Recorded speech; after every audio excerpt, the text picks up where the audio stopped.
कुछ pages circulate कर रहे हैं कि जो यूएचएस ने डॉक्यूमेंट्स मांगे हैं वो कौन कौन से हैं। तो उसमें एक पार्ट ये भी लिखा हुआ है कि जो आप लोगों का मैट्रिक और जो एफएससी का जो रिज़ल्ट कार्ड है या उसके जो सर्टिफिकेट्स हैं, जो असनाद हैं, आप लोगों ने वो आईबीसी से अटेस्ट करवानी है। लेकिन अभी स्टिल इस तरह का नोटिफिकेशन यूएचएस की वेबसाइट पर या पीएमडीसी की वेबसाइट पर ऑफिशियली तौर पर कोई नोटिफिकेशन नहीं आया। तो इसका मतलब है क्योंकि पिछले सालों में इस तरह का कोई नोटिफिकेशन या इस तरह की कोई रिक्वायरमेंट्स नहीं मांगी थी यूएचएस ने,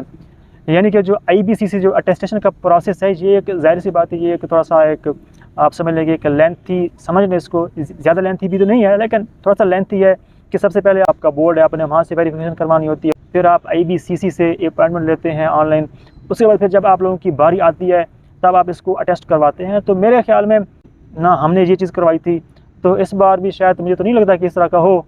बहरहाल मैंने ये बात कहनी थी कि जो यूएचएस की वेबसाइट है वहाँ पर कोई इस तरह का नोटिफिकेशन नहीं आया कि आप आईबीसी से मैट्रिक और एफएससी की जो सर्टिफिकेट्स हैं या जो रिज़ल्ट कार्ड्स हैं आप उनको अटेस्ट करवाएं।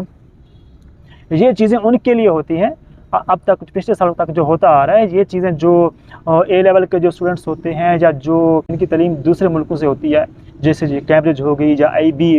वाले हो गए, तो इनसे ये इक्विवेलेंस सर्टिफिकेट्स मांगते हैं, फिर उनको आईबीसीसी से अटेस्ट करवाना होता है। जबकि जो एक पाकिस्तानी स्टूडेंट्स हैं,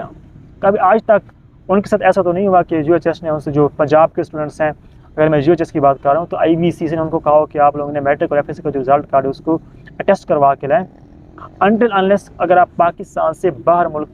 कहीं पढ़ने के लिए नहीं जा रहे। अगर आप अंडर ग्रेजुएट करने के लिए जा रहे हैं, तो जैसे मैं हंगरी में मैंने अप्लाई किया था, तो मेरा हंगरी में हो गया था, तो मुझे उन्होंने कहा था कि आप एफएससी मैट्रिक और जो डॉक्यूमेंट्स हैं उसको आईबीसीसी अटेस्ट करवा के लाएँ। तो आईबीसीसी है, वहाँ से मैट्रिक और एफएससी के जो रिज़ल्ट कार्ड्स हैं या असनाद हैं वही अटेस्ट होती है।